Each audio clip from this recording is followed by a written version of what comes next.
La morale est la norme du bien et du mal. Dès l'enfance, elle est transmise aux individus que nous sommes. Est souvent véhiculée l'idée selon laquelle la morale serait quelque chose de personnel. À chacun sa morale. On n'a pas tous la même notion du bien. C'est-à-dire que si demain, je juge immoral qu'un mec fasse des selfies, je vais pas me mettre à tarter tous les Chinois qui font des selfies devant le Louvre. Ça n'a pas de sens. Votre morale, monsieur Zemmour, n'est probablement pas la même que celle de madame Kelly, peut-être pas la même que la mienne. En pratique, c'est faux. La morale, pour une partie très conséquente, n'est pas quelque chose d'individuel. On ne peut pas, notamment sur les points qui régissent les interactions, les rapports entre les gens, transmettre au sein d'une même société des morales différentes, une morale A et une morale B. Car alors les uns, en faisant bien d'après la morale A, pourraient faire mal d'après la morale B. Faisons une petite expérience de pensée. Vous êtes dans le bus, vous remarquez que l'homme assis quelques rangées devant vous a son téléphone à moitié sorti de sa poche. Au prochain chaos du bus, le téléphone tombe sur le siège vide à côté de lui. L'homme ne s'est rendu compte de rien. Que faites-vous ? Quel est le bon comportement ? Eh bien, dans notre morale où voler c'est mal, on ne s'approprie pas les affaires d'autrui, rends-lui son doudou, ce n'est pas le tien, c'est le sien. Le bon comportement consiste à prévenir ce monsieur que son téléphone a glissé de sa poche. Imaginons maintenant qu'on éduque une partie de notre population dans une vision des choses complètement différente et qui serait « le bien, c'est de faire très très attention à ses affaires ». Si tu ne fais pas attention à tes affaires, que tu les laisses sans surveillance, que tu ne les gardes pas sur toi, que tu les perds de vue, alors c'est bien normal que quelqu'un te les prenne. Et d'ailleurs, il a raison, tu n'avais qu'à faire attention. Non, ce n'est plus ton doudou, tu n'avais qu'à faire attention. Revenons à notre situation du bus. Imaginons que je m'empare du téléphone tombé sur le siège. Eh bien, dans la morale B, ce n'est pas moi qui suis coupable de quelque chose, c'est le monsieur étourdi, coupable de n'avoir pas fait davantage attention à son téléphone. Au-delà du caractère saugrenu de cette seconde morale imaginaire, on voit que la transmission de deux morales différentes au même endroit se révèle très problématique, car sur les points où ces morales se contredisent, les uns en faisant la stricte normalité dans leur morale, le téléphone était tout seul sur le siège, se retrouvent à faire du mal à autrui dans l'autre morale. C'est du vol ! Quel est le rapport avec l'islam ? Intéressons-nous à la transmission de l'islam en France. Qui dit transmission d'une religion dit transmission d'une morale religieuse. Les mercredis et les samedis après-midi, je vais devoir passer 3 à 4 heures de cours à la mosquée pour apprendre à faire la prière, pour apprendre le contenu du Coran, recevoir petit à petit des cours de morale et de bon comportement. La morale produit les comportements soucieux de la respecter qu'on appelle les mœurs. Les deux mots ont d'ailleurs la même étymologie. Il est aisé de constater que dans les pays musulmans, encore plus les plus rigoristes, les mœurs diffèrent des mœurs françaises, ce qui est l'indice de morale différente. La question se pose donc, les morales islamiques transmises en France s'opposent-elles à la morale commune transmise à la vaste majorité de la population ? Pour nous faire une idée, jouons maintenant au jeu de quelle morale êtes-vous ? Un journal danois a publié des caricatures du prophète Mahomet. Vous pensez que, petit a, indépendamment de vos convictions personnelles, c'est la stricte normalité de la liberté d'expression, les caricaturistes n'ont rien fait de mal. Petit b, c'est une atteinte au prophète Mahomet, les caricaturistes doivent comprendre qu'il ne faut pas faire ça. Et vous savez, j'ai toujours travaillé dans la tradition satirique danoise. Je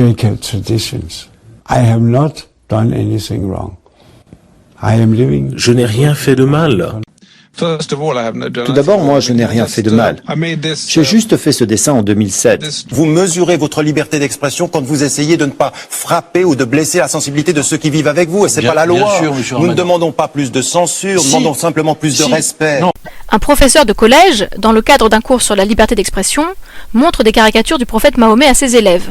Vous pensez que, petit a, c'est un cours normal sur la liberté d'expression, petit b, ce n'est pas bien de faire ça, et il faut dénoncer ce prof pour qu'il ne le fasse plus. Tout le monde l'appelle Samuel Paty, mais moi je l'ai toujours appelé Monsieur Paty. Je pense que la caricature, c'est l'introduction du cours. Oh, j'écrivais mal. J'arrive pas à lire. Et des textes, genre la Déclaration des droits de l'homme et du citoyen. Il nous avait donné comme consigne, en t'inspirant des œuvres sur le cahier ou en faisant appel à ton imagination, représente et défend la liberté en général ou une liberté particulière. Il nous avait dit qu'il y avait des tableaux, des statues, des photographies. Pour moi, c'était un cours comme les autres. Abdullah Anzorov lui envoie cette fois un message. Il lui écrit en lui disant qu'il a entendu parler d'une même histoire similaire en 2015 et il lui demande si ça lui dit quelque chose. Le père de famille lui répond « Grâce à Allah, non, ça ne me dit rien, mais ce n'est pas moral ». Abdullah Anzorov veut-il faire référence à ce professeur de Mulhouse, suspendu en 2015 pour avoir montré les caricatures du prophète à sa classe? Écoutez, jouez de la musique. Qu'en pensez-vous? Petit A. Pour ceux qui aiment la musique, tant mieux pour eux. Petit B. Il vaut mieux s'abstenir.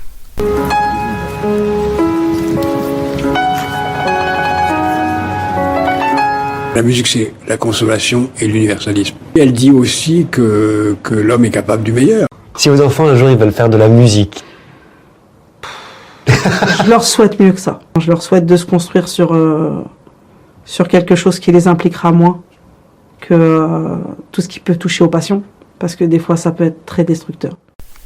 Si quelqu'un que vous identifiez comme musulman ne va pas à la mosquée, que faites-vous? Petit A. Rien. Petit B. Vous lui rappelez que ce serait mieux d'y aller. Je trouve un poste comme médiatrice scolaire dans un collège, ZEP, dans la ville de Sevran. Mon premier jour, j'attends le principal, et dans le couloir, j'aperçois une personne qui s'adresse à un élève, et qui lui pose cette question. Et comment ça se fait qu'hier, je ne t'ai pas vu à la mosquée? Fabriquer des poupées sans visage pour les enfants, c'est petit A. Bizarre, pourquoi ne pas leur mettre de visage? C'est pour en dessiner un? Petit B. Normal, on ne reproduit pas les visages, ce serait s'identifier à Allah. J'espère qu'elles auront des crayons, des feutres pour dessiner les visages dessus. Normalement, islamiquement parlant, on ne reproduit pas le visage, c'est Allah qui le fait en fait. C'est quand même dommage qu'ils aient été explosés par les talibans, hein. Contrairement à ce qu'on peut croire, ces gigantesques statues étaient déjà victimes de plusieurs périodes de destruction. Ce genre de dégradation, c'est pas nouveau. On ne distinguait déjà plus la moitié des visages en grande partie détruits par les Arabes lors de la conquête de la vallée au 8e siècle. Une ado de 16 ans, après avoir lu le Coran, déclare publiquement « Le Coran, c'est de la haine, il n'y a que de la haine dans ce truc-là ». Qu'en pensez-vous? Petit A. Indépendamment de vos convictions personnelles, c'est la stricte normalité de la liberté d'expression, elle n'a rien fait de mal. Petit B, c'est un manque de respect, elle devrait au moins s'excuser. J'ai pas à me cacher parce que je le sais, j'ai rien fait de mal. C'est vulgaire, voilà. Ouais. C'est un crachat au visage. Donc j'attendais juste un minimum d'excuses parce que sur le fond et la forme, c'est pas excusable. En fait, j'attendais un minimum d'excuses. Vous croyez en Allah. Quelqu'un que vous aimez et qui ne croit pas en Allah est sur son lit de mort. Que faites-vous? Petit A. Vous l'accompagnez du mieux que vous pouvez dans ces derniers instants. Petit B, vous l'accompagnez du mieux que vous pouvez dans ces derniers instants et vous essayez de faire qu'il se convertisse à l'islam avant de mourir.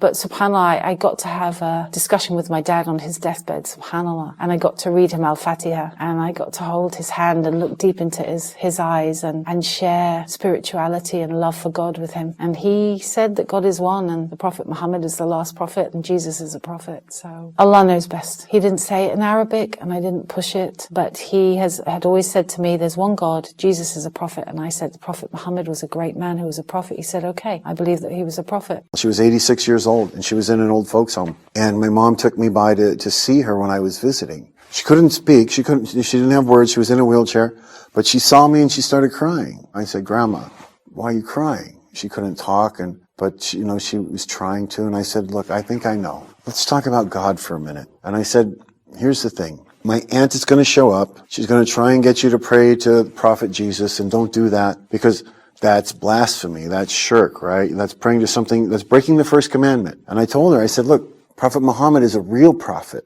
and Islam is the correct religion of God on earth today that we're supposed to follow. And every time I would say these things, her tears would get bigger and bigger. And I said, do you want to accept Islam today? And she's nodding her head yes and crying. And I said, okay, just take my hand and squeeze if you agree with what I'm saying. I gave her the shahada. Inshallah, my grandma will be, a winner on Judgment Day. Vous êtes musulman, votre enfant devenu adulte vous annonce qu'il est en couple avec une personne non musulmane. Petit A. Vous espérez que votre enfant devenu adulte soit heureux en couple. Petit B. Vous déplorez que la personne ne soit pas musulmane.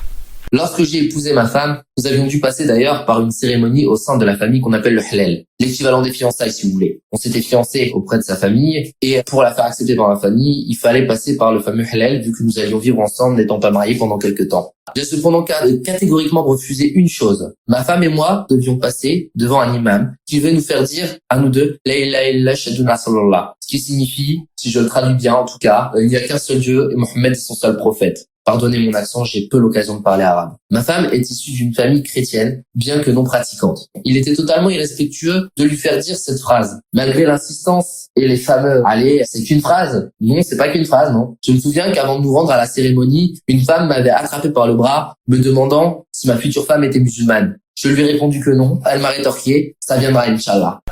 Un homme tue un professeur ayant montré des caricatures du prophète à ses élèves. Petit a. Cet homme doit être perçu comme un assassin ayant fait du tort à la société. Petit b. Cet homme doit être perçu comme un héros.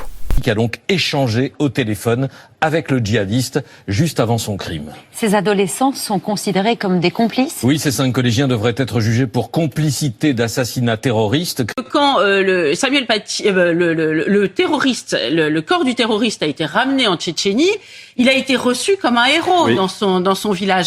Le triste constat se dresse hélas devant nous. Après plusieurs décennies, 1. De ne pas formuler d'exigences à l'islam transmis sur notre territoire. 2. De laisser par-dessus des courants islamistes, fréristes, salafistes, tablirs, prosélytés à qui mieux mieux, nous nous retrouvons avec des contre-morales islamiques, des morales islamiques contredisant des points de notre morale commune, solidement implantées auprès d'une partie de nos concitoyens.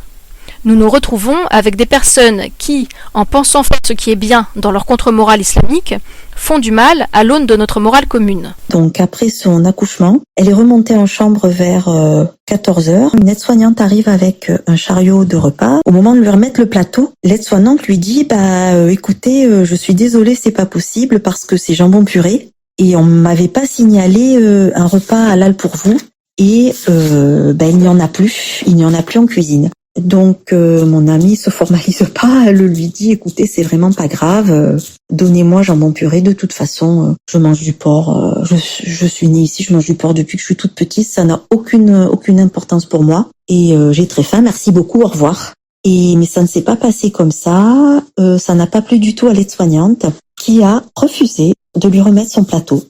Dans l'autre sens, la vie à la française, à l'occidentale, sera perçue comme immorale, d'après telle ou telle contre-morale islamique, et les personnes élevées dans ces morales chercheront à se soustraire à la vie à la française, séparatisme, ou à changer la société, islamisation.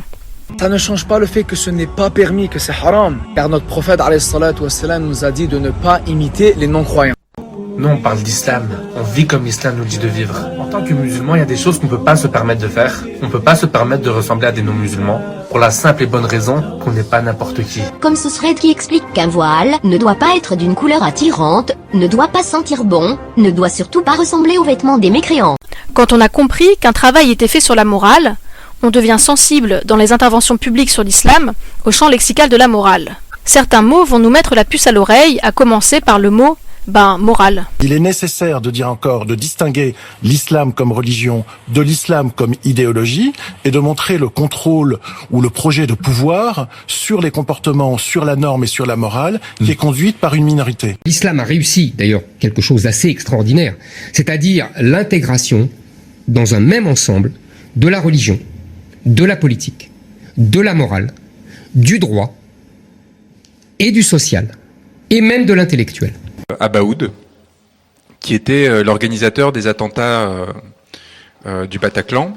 Le Bataclan, le Stade de France, les bars bourgeois du 11e arrondissement, ce sont des espaces qui sont vécus comme des espaces d'oppression par une partie de la société française et qu'il essaye d'invertir pour les écraser, les sacrifier, créer un espace sacrificiel et rituel dans ces lieux-là, qui sont considérés dans son idéologie comme appartenant à une forme de lucre et tout simplement de satisfaction individuelle, narcissique et onaniste.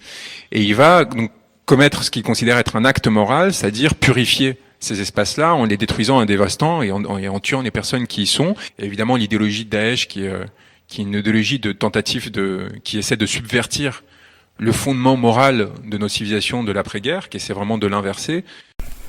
On relèvera également Les mots et expressions bien, mal, halal, haram, licite, illicite, bon musulman, mauvais musulman. On a d'un côté des islamistes qui, eux, parlent de quoi? De ce qu'on mange à la cantine, de comment on s'habille, de comment on répond au prof. S'il vous dit ça, vous répondez ça. S'il vous répond ça, vous répondez ça. De comment les parents doivent se comporter quand le professeur ou la direction dit ça. C'est extrêmement concret. C'est un petit manuel de comment être un bon musulman dans leur tête à eux, comment être un bon musulman à l'école. Des associations, pas seulement salafistes, islamistes, qui radicalisent les cerveaux, qui entretiennent ce chantage communautaire qui vise à se dire « Ah ben maintenant, si je mets pas de voile à ma femme, ou si je mets pas de voile en tant que femme, si j'achète pas des poupées sans yeux à mes enfants, je suis un mauvais musulman. » Un jour, mon fils rentre en courant, sonne à la porte et me dit « Maman, s'il te plaît, tu peux retirer le sapin de Noël, tu peux le mettre de côté parce que tous les copains sont en train de me dire que ta maman, c'est une mécréante, c'est pas une bonne musulmane, et que le Père Noël n'existe pas. » Mon fils avait 8 ans à l'époque. Je descends voir les jeunes, savoir où était le problème. Est-ce que c'était le sapin de Noël qui dérangeait? Est-ce que c'était les guirlandes? Est-ce que c'était les boules de Noël? C'est quoi qui dérangeait? Dire non, quand on est un bon musulman, on doit dire la vérité à ses enfants. Vous êtes en train de mentir à vos enfants, vous êtes en train de leur dire, vous êtes en train de fêter Noël.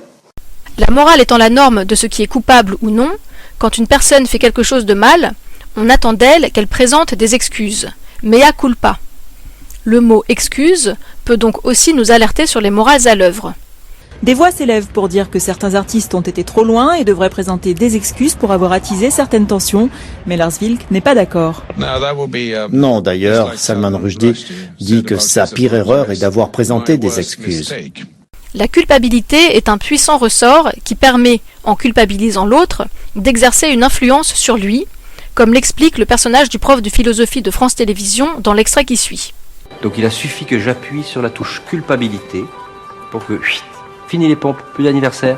La culpabilité génère souvent le sens du devoir, mais la culpabilité aussi, elle écrase l'individu, sa créativité, sa puissance.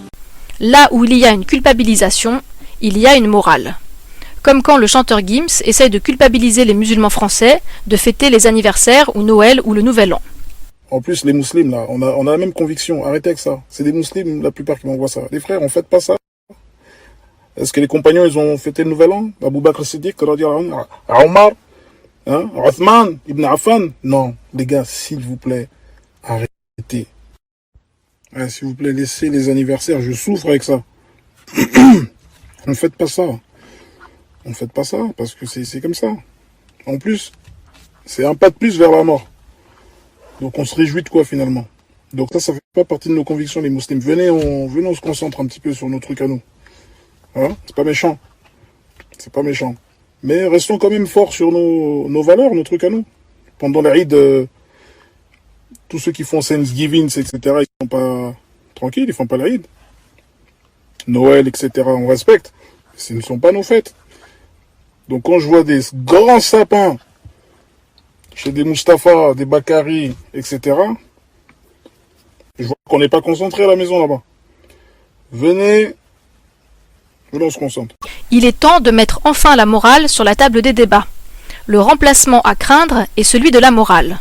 Les valeurs ne sont pas figées. Alors, le dernier mot, Si notre morale humaniste, éclairée, de liberté, de tolérance, qui produit nos libertés de vivre et notre antiracisme universaliste, est vraiment remplacée par une morale obscurantiste, liberticide, et qui hiérarchise les humains sur des critères injustifiables, alors notre responsabilité collective est de nous dresser contre ce phénomène. Ces règles morales du quotidien appartiennent à l'anthropologie et à l'organisation normale de n'importe quelle société. Et elles sont là pour garantir une vie en commun. C'est grâce à ces règles que les hommes deviennent prévisibles les uns envers les autres, prévisibilité qui est essentielle à l'instauration d'une communauté. Je sais personnellement que je peux aller chercher le pain dans mon village ardéchois, précisément parce que je connais tous mes voisins, ou que je devine inconsciemment que ceux qui vivent aux alentours vont se comporter d'une façon que, d'une manière ou d'une autre, je connais, à laquelle je m'attends, ce qui réduit mon taux de stress et qui me permet donc de travailler, d'évoluer et de créer du commun. Le vivre ensemble vient de là, justement. Si je devais aller chercher mon pain dans un environnement humain que je ne connaissais absolument pas, un environnement bigarré, je ne pourrais pas prévoir les comportements des autres, ce qui m'empêcherait ainsi de me fondre sereinement dans une vie communautaire. C'est là d'ailleurs, petite parenthèse, si vous en voulez une preuve supplémentaire que le multiculturalisme est une aberration. Faut pas se laisser abattre, hein.